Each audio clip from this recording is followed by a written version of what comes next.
on with my telehealth appointment with pulmonology, my head guy for my hereditary hemorrhagic telangiectasia, and he is kind of coordinating everything for me to get my hysterectomy clearances, and the surgery consultation on the 26th is not what I thought. It is a consultation because I'm right on the line, which I knew of where they would operate or where they would just watch it. And if I were not having a major procedure, especially in the abdominal region, they would just watch it. But because I'm having a procedure there, and that increases your risk of rupture or blood clots or heart attack, stroke, bacterial infection, all the other things that can happen with a pulmonary AVM, they would prefer to just do the surgery. But all surgery comes with risks, even though I've had it done twice. So I know at least what I would be getting into. When I was all ready, I'm like, let's do this thing. It's a hysterectomy I'm freaked out about. But I was like, why do we gotta have a surgery consult? It'll just make it take longer. But he decided that he would let the surgical people weigh in to determine if they want to do surgery or not, given my particular situation. He said, every patient is unique, but don't take this the wrong way, especially unique. Your collection of issues, disparate issues. So it's they typically operate at 3 millimeter feeding vessel, and mine is 2.55 millimeters. So it's like a couple millimeters off of the given operation size. And they typically would, like I said, just observe it and see if it's growing or getting bigger, which it probably would, as the rest of them did, and it's been in there only a short time, and it's already visible because I had a scan just 6 months prior to this scan, and so I'm assuming it would get bigger and eventually I would need the surgery anyway, but because of the timing of wanting to get things squared away as quickly as possible so we can attend to my uterus issue, that he said it shouldn't cause too much of a problem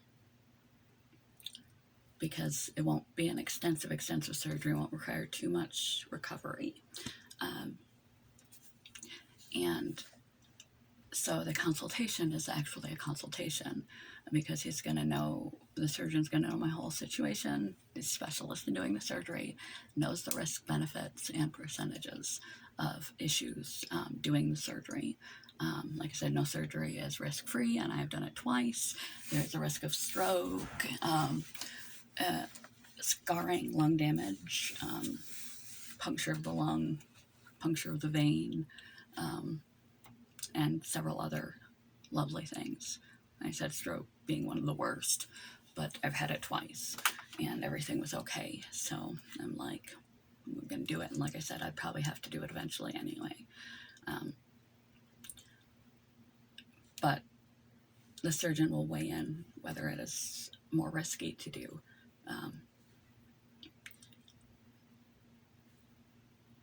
The surgery or have a surgery with one of those open in my lungs. And I'm pretty sure he's going to come to the same conclusion I will. It's not going to set the timetable back too far, and I'd probably have to have surgery on it anyway. So instead of continuing to radiate me for a few more years until it's slightly bigger, let's just take care of it now, and then it won't be a problem. And I know I don't have any more because I just had a scan just before this. That's how I know that I have a new one. As far as the endocrinology and the Addison's disease, my cortisone test came back fine. Now, why I would have an aberrant, excessively low cortisol, I don't know. He said it could be a lab error, but the lab said that even if they make an error that's lower than what it typically comes back when they make an error, that's Addison's disease low, and so it's important to check out.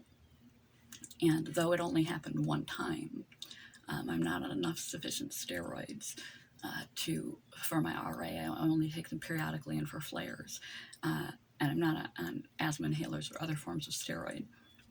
So that shouldn't have caused it. So there's no real known cause.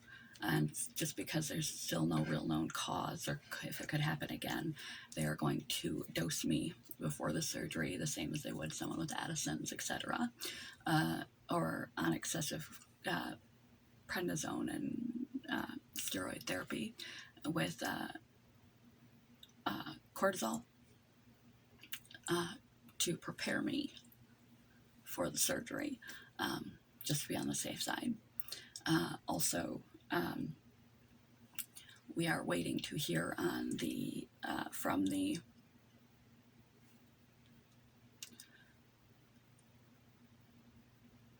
neurosurgeon. They said that they cannot see what they need to see from an angiogram, which is what I had, where they test the blood vessels in your brain.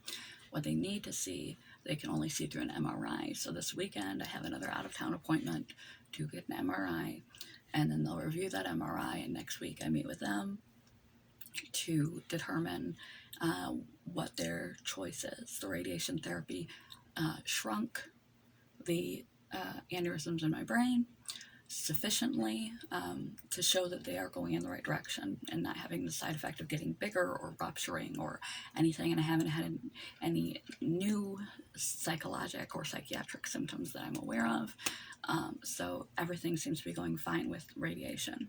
They would typically just observe it and see if it continues to shrink. But because I need to have another surgery, this is different. They need to see the tissue around, the health of the tissue around the area that they radiated, and they need to see the feeding vessel of the aneurysms, AVMs, to see if they're too large still for invasive surgery. And if they are, I might need neurosurgery. That one I'm super freaked out about too. So I'm cross his fingers that the MRI, and they get back and they will say that it was fine. It's small enough that it's not going to risk all the many risks that you can have: embolism, stroke, heart attack, sepsis, air embolism, etc., infection in the brain, on and on, rupture, bleeding in the brain, stroke from that, of having 2 AVMs in your brain and having surgery. So then they will do their clearance, and I'm not going to the specialist, gynecologist, oncologist. They said they would be completely, perfectly safe and comfortable having me get the service where I'm getting the service. So they gave their seal of approval, but my doctor reassured me that he would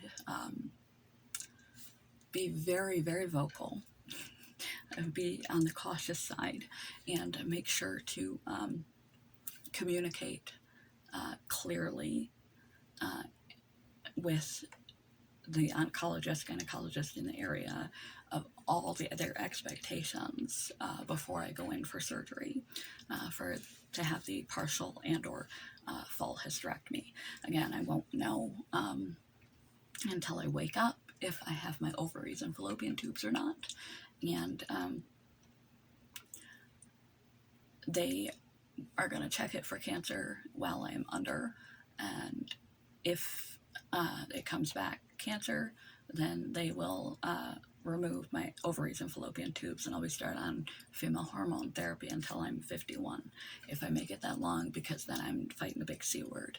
So cross his fingers that I still got my ovaries and tubes, because that'll mean no cancer. And then I will probably follow up with the specialist at U of M because I'm not comfortable with the follow-up recommendations of the current gynecologist oncologist, which is if they don't find in 15 minutes of looking, if they don't find a cancer spot, after taking out my entire uterus, they're going to look at it for 15 flat minutes.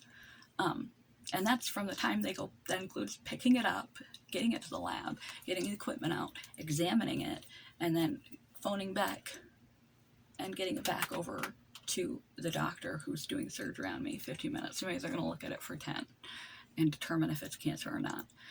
Occult cancer and a lot of things can be easily missed.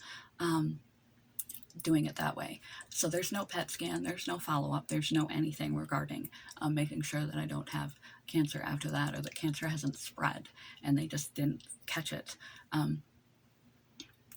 Nothing. They'll just do a post-op to make sure that my hysterectomy didn't have complications. And so I would prefer to go to the U of M, which I was suggested that I could still do for after surgery follow-up. And I think I'm going to do that because even if I wake up and they tell me, congratulations, it was precancer that we pulled out of you,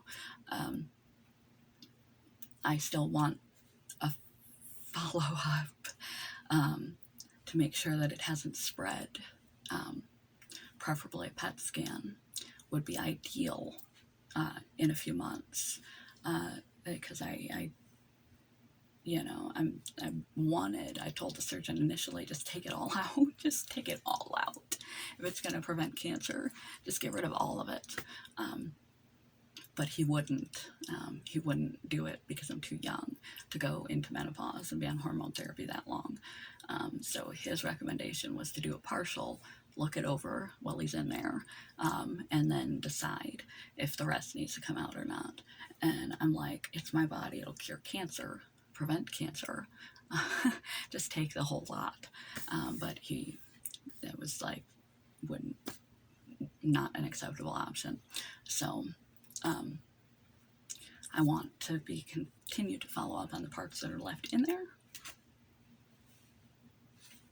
I don't think that's too crazy. My mom's sister died of my mom's aunt died of ovarian cancer at the age of 30. Yeah, I just think that it's a wise decision. Oh, and I finally started following up with a gastro. I still need to get into my local gastro because I need an upper and lower GI done. But I was put on medication, so now I can go to the bathroom again. Yay! It's still not a lot, but it's better than nothing. And that's that. Peace.